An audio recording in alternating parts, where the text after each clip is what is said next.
Hey everybody, this is Mike Besner, Oregon High School Football State Rules Interpreter. Uh, we've finished a couple weeks of the season. I've asked around and heard good things about the job everybody was doing with the 40-second play clock.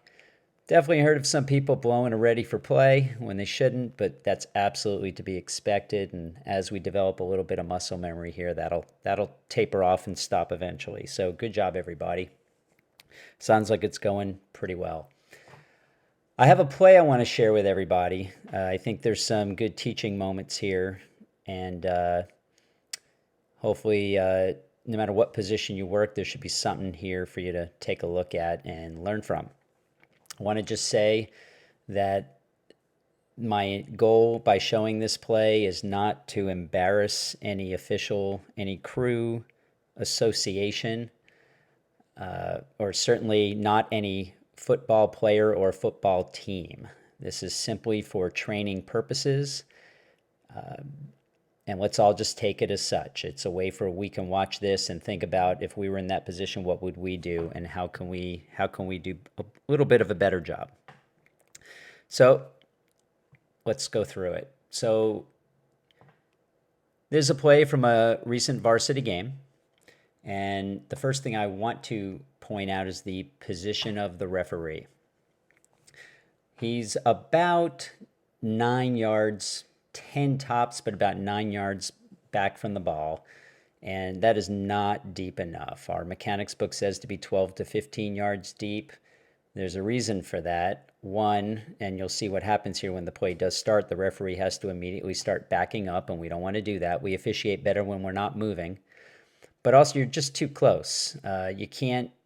You just don't have a wide enough field of vision, and we'll see coming up where maybe that might have caused a problem here coming up.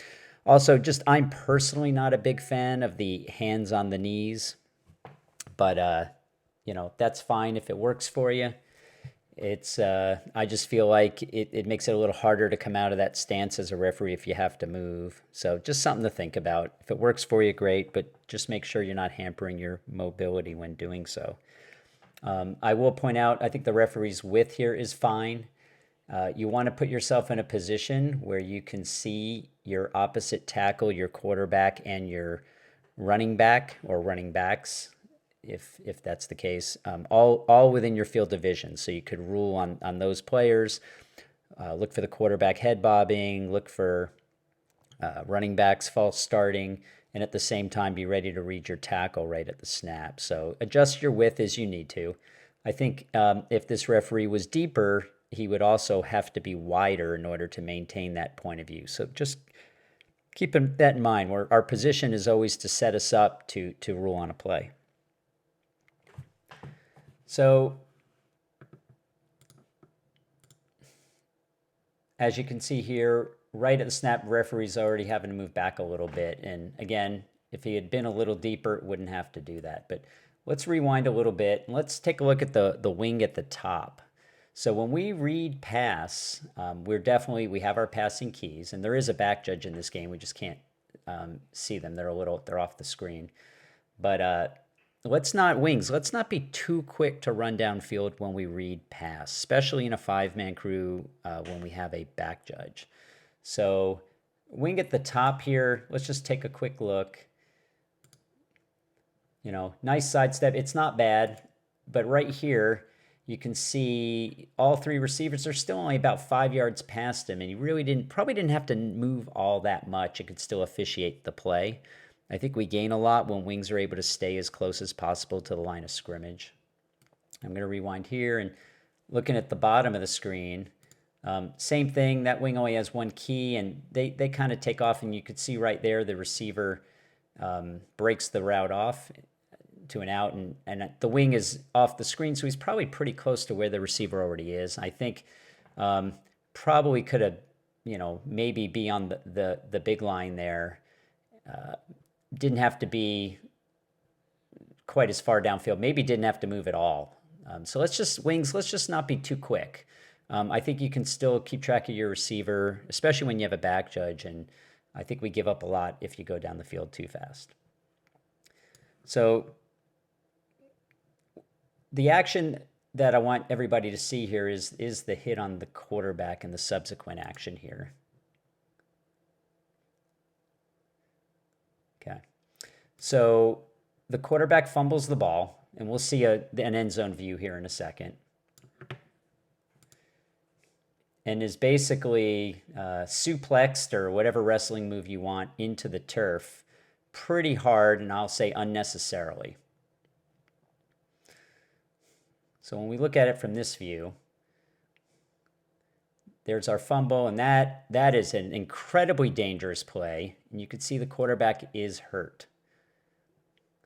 Okay, his buddies are tending to him. Let's come back again. That is a completely unnecessary body slam to the ground. Really, really dangerous. So if we look in our rule book in Rule 216.2c, we talk about what a flagrant foul is.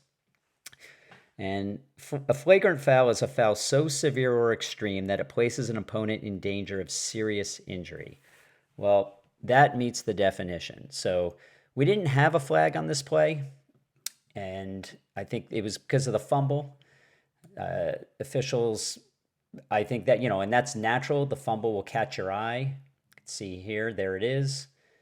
And eyes tend to go there, and then they miss the subsequent action. So again, I think if the referee had been deeper and maybe a little wider, might have been able to catch both. The wings were downfield, so they really weren't able to help at all with that hit. And certainly was a foul. I believe it's a flagrant foul, and that player should have been disqualified for it. Just unnecessary punishment. Now let's talk again real quick. Let's say the foul had been thrown, and now what kind of play is that? We have a fumble behind the line of scrimmage, so that is a loose ball play. So our basic spot for a loose ball play is the previous spot, right? It's not the end of the run, because now that's a loose ball play, and so that foul would have been 15 yards from the previous spot and would have resulted in a first down for the offense. So anyway, hope that is something you could picture yourself in. Think about what would I do differently if I happened to be on the field. Again, nothing against this crew at all, just using this for training purposes. Any questions, don't hesitate to contact me. Thanks a lot.